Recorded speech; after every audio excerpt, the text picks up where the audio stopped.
For early Christians, the visit of the Magi was another sign that light was dawning in the darkness.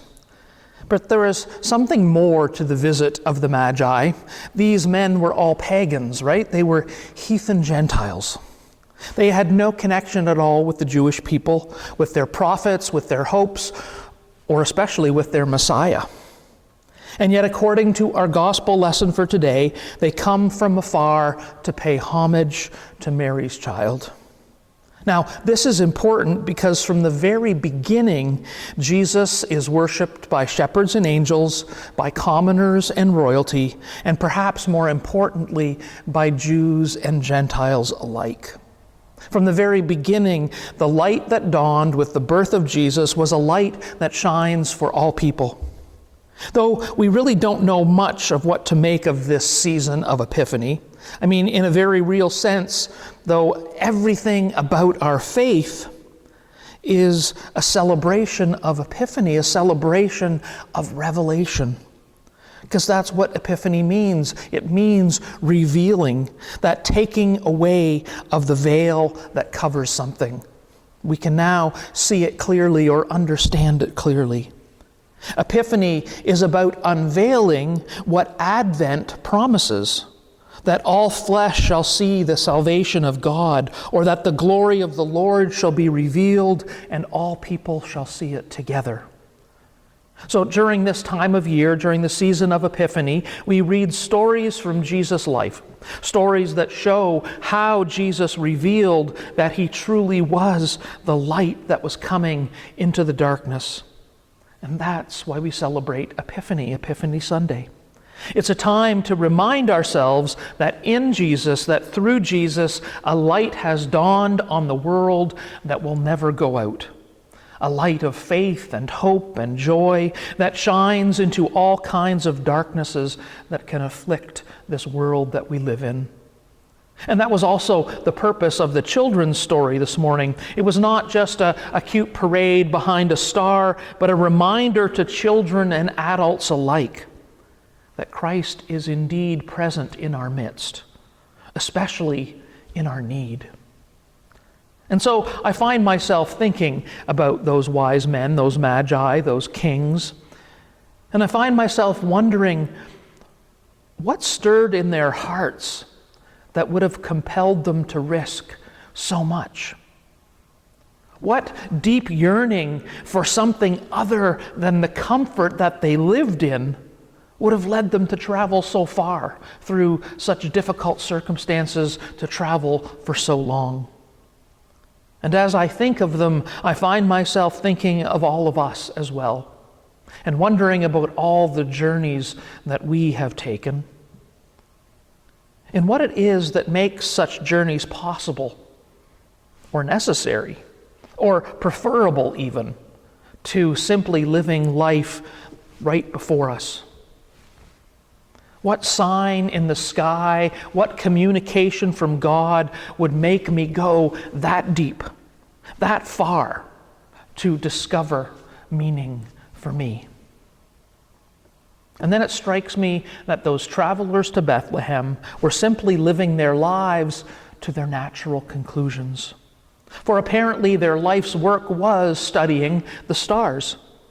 And when they saw a star that seemed to hold such meaning, all they could do, if they were to actually be true to who they were called to be, was to get up and follow that star.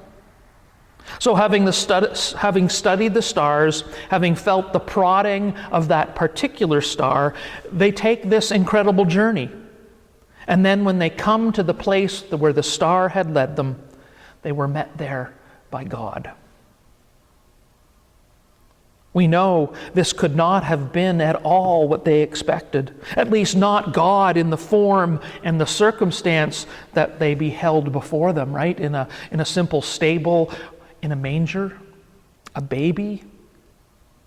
And it may well have been true, as in T.S. Eliot's estimation, that things were never quite the same again for them, and perhaps in ways that were not all that pleasant.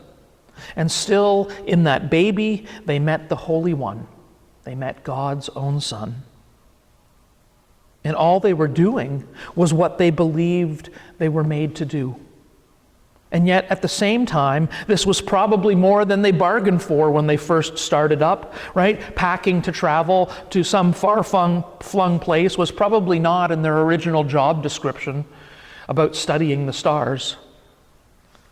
Indeed, in what they set out on here and in what they experienced through this journey, there was a whole lot more for them now than sitting in a quiet, familiar place, gazing up at the stars at night and taking notes on parchment paper and then sharing their insights with others.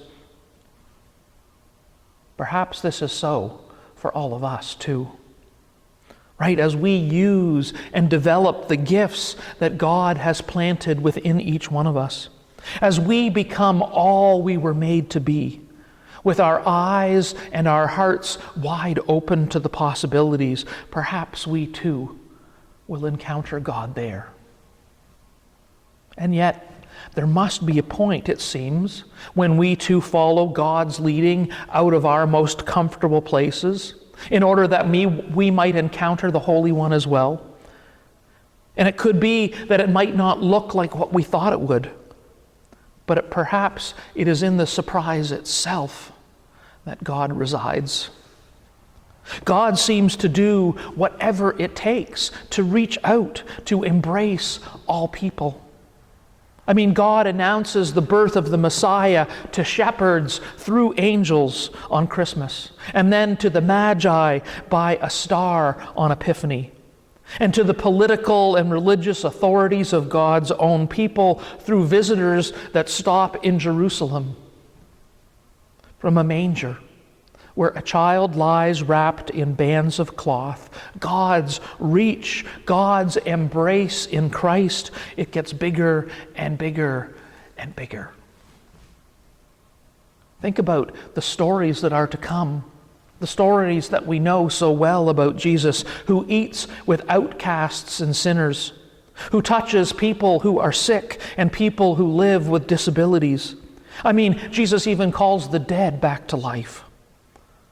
Ultimately, Jesus draws all people to himself as he is lifted up on the cross. In Jesus, no one is beyond God's embrace. And God's radical grace is wondrously frightening. I mean, I experience a little bit of a shudder as I think of the implications of portraying the Magi as scientists who practiced another religion, because to do so pushes me to expand my own understanding of both the ways that God reaches out to people and the people that God chooses to reach out through. And what that means for us as individuals of faith and for gatherings of the faithful, what does that mean for us to be church? The Magi did not come looking for Christ through preaching or liturgy or sacrament or a welcoming congregation or a vital social ministry, all things which I hold dear. No, they came seeking Christ after studying the night skies. Now, as someone who holds on to the favorite, cherished ways that God works to proclaim the gospel and to bring people to faith, it's always wondrously frightening to realize all over again that God's own work of embracing all people, it's more mystery than formula, because God's ways are always so much bigger than my ways. It's much safer to spend the sermon time piously and sentimentally embellishing those Magi and reading meaning into the number of them and the kind of gifts that they brought. And yet, if I'm honest with myself, God is always reaching out to embrace me in new ways too. This year, as I've been thinking about Epiphany and the texts associated with this day, I've been reflecting on the popular use of the word Epiphany. And so instead of going to a theological dictionary, I went to the most popular source of information that I know of, good old Wikipedia. And there I found an article that defined Epiphany as a feeling. To quote Wikipedia, Generally, the term is used to describe scientific breakthrough or philosophical discoveries defined earlier as experiences of sudden and striking realization. But it can apply in any situation in which an enlightening realization allows a problem or situation to be understood from a new and deeper perspective. The Homer Simpson moment. Oh, right? That new understanding, that new knowledge, perhaps about a same old thing. The church celebrates Epiphany as the sudden realization of not just the wise men, but of all disciples of every age, that Jesus is the physical manifestation of God, Emmanuel, God with us. And so today, I want us to think about recent epiphanies in our own lives. Right? I think about myself as a fire chaplain. Something I certainly didn't say, boy, I want to be a fire chaplain when I grow up. But as I have come into it and as I have grown in that role and as I experience new things, I see God present in new places and in new ways.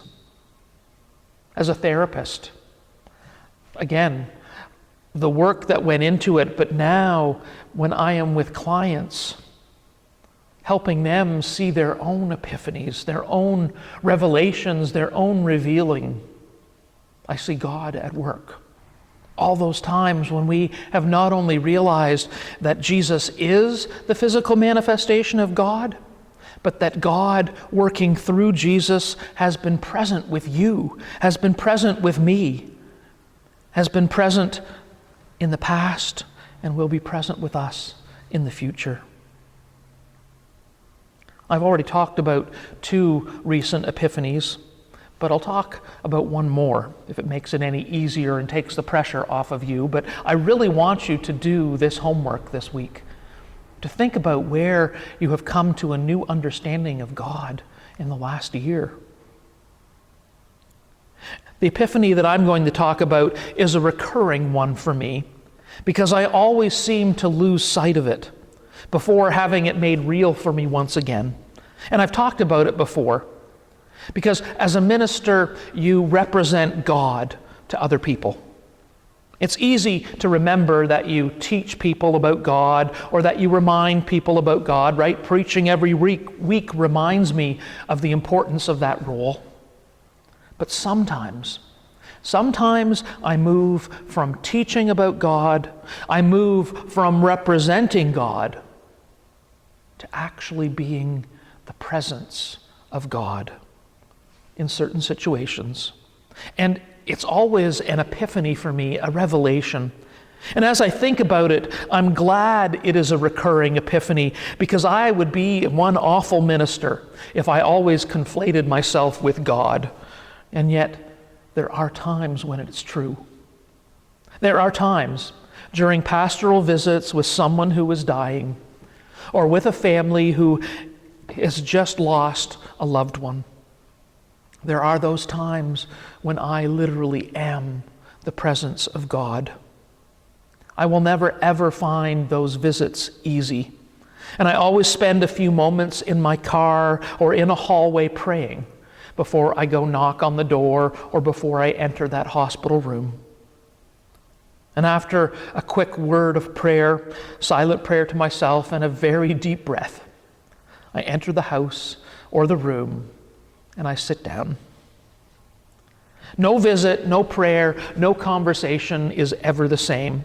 Sometimes they're really short, and sometimes with an unconscious patient who has no one else, the visit lasts for hours. Sometimes there is deep conversation, perhaps a time of confession and forgiveness. And sometimes it's just remembrance and stories and laughter. Sometimes we sing a hymn together, and sometimes I sing one for them. Sometimes I read psalms, and sometimes I just sit quietly and hold their hand. I always finish with a prayer, And though the words may differ, I always have tears at the end, just as I'm tearing up a little now, thinking about it and talking about it. And when I leave, I'm always amazed at God's presence. There is always that epiphany that at some point during that visit, it was no longer me, but God working through me. My friends, God is in our midst. God is in our midst every day, everywhere. Just as the star led the Magi to Jerusalem, so Epiphany can help us unveil and acknowledge a God that is already in our midst, calling us to fulfill our destiny, to use our God-given gifts in service to others, that God might embrace the whole world. It leads us to a journey with God, out of our comfort zones, out of our sanctuaries, into a world where God is sorely needed. Amen. Our hymn, 810, Now Greet the Swiftly Changing Year, sung by Mary Ann McVicker.